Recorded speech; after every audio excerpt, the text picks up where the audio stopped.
ए सखी, जब से हमार सैया जी प्रदेश गए ना, अच्छा तब से हमरे नींद ना आवत। काहे खाती हो? सुना बतावत थी। अरे अल्पराज खाए लेवा करा। सुना तू तो हमार खाली मजा ले लू। 0.25 सुना पहले। सुनावा। अरे आवे ना वोंघाई हो बलमुआ बिना ना नदी,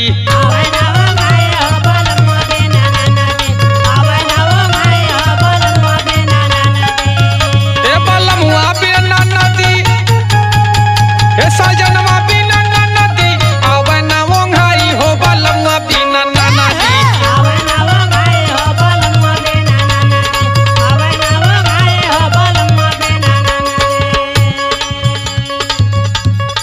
और सुना, लगा तो तोहके कमजोरी हो गई का।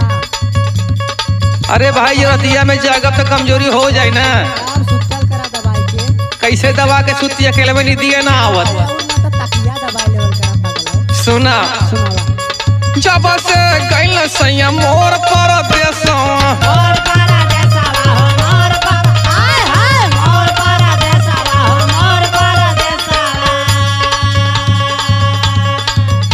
अरे रही रही दिलावा में उठे लटलेसा,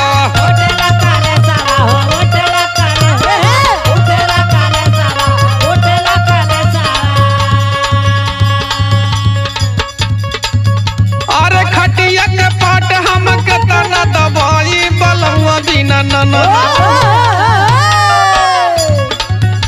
अरे खटिया के पाट हम के तना दबाई बलमुआ बिना ननद, आवे ना वोंघाई बलमुआ बिना ननदी।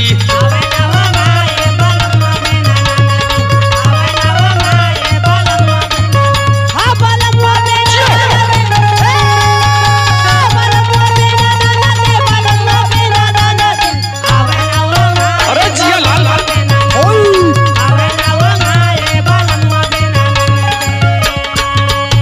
और सुना, सुनावा।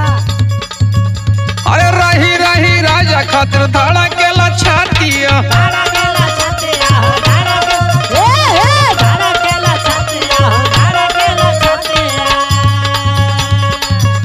अरे दिनावा तो बीत जाला बीत नहीं रातिया,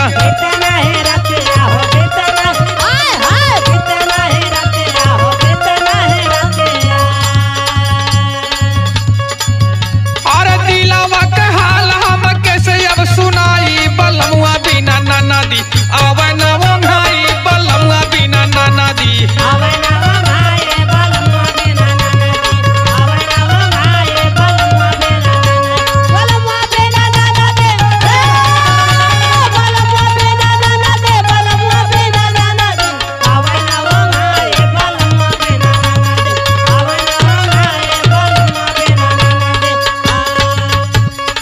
और सुना, सुनावा। चंद्रजीत राजू भैल